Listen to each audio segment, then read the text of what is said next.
शारदीय नवरात्रि 9 दिनों तक चलने वाला शक्ति की आराधना का पर्व है, जो अब समापन की ओर बढ़ रहा है।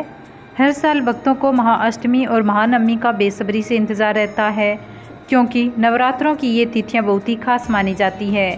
इन 2 तिथियों में हवन, कन्या पूजन करने के बाद व्रत का पारण कर माँ का आशीर्वाद लिया जाता है। तो आइए जानते हैं शारदीय नवरात्रि 2024 में दुर्गा प्रतिमा और कलश विसर्जन कब किया जाएगा, कलश विसर्जन विधि, माता की चौकी कब हटाएं और कलश में रखे नारियल का क्या करना चाहिए।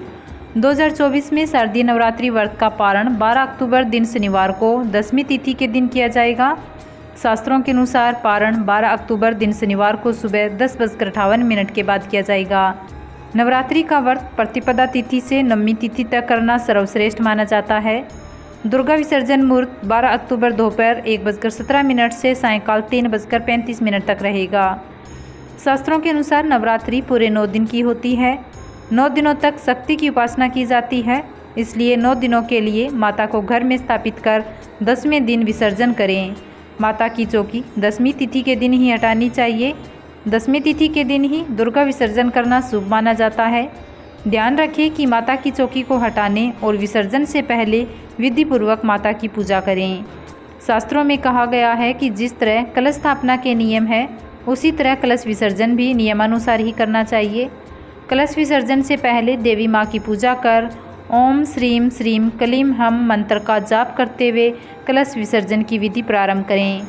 नवरात्रि व्रत के दौरान हुई भूल के लिए क्षमा प्रार्थना करें और माता के मंत्र का जाप करते हुए कलश को सम्मानपूर्वक उठाएं। कलश का जल पहले अपने ऊपर छिड़कें और फिर घर के सभी सदस्यों पर छिड़कें। इसके बाद कलश का जल घर के चारों कोनों पर छिड़कें। कलश में पड़े सिक्के को तिजोरी में रख दें और बाकी बचा जल तुलसी के पौधे पर चढ़ा दें। कलश पर बंधा कलावा खोलकर संयम धारण करें या किसी पौधे की जड़ में रख दें। शास्त्रानुसार कलश के ऊपर रखे नारियल को श्रीफल कहा जाता है, अर्थात लक्ष्मी। कहते हैं कि इस पर माता की विशेष कृपा होती है। आपके 9 दिनों की तपस्या का फल होता है। ऐसा माना जाता है कि नवरात्रि के उपरांत अगर इस नारियल को लाल कपड़े में लपेटकर आप पूजा स्थल पर रख देते हैं तो ये आपके लिए विशेष तौर पर फलदायी साबित होता है। इसके अलावा नवरात्रि के बाद इस नारियल को पानी में विसर्जित भी किया जा सकता है, लेकिन कहते हैं कि अगर इसे आप प्रसाद के रूप में खुद ग्रहण कर इसका प्रसाद बांटते हैं तो आपको इसके चमत्कारी लाभ मिलते हैं।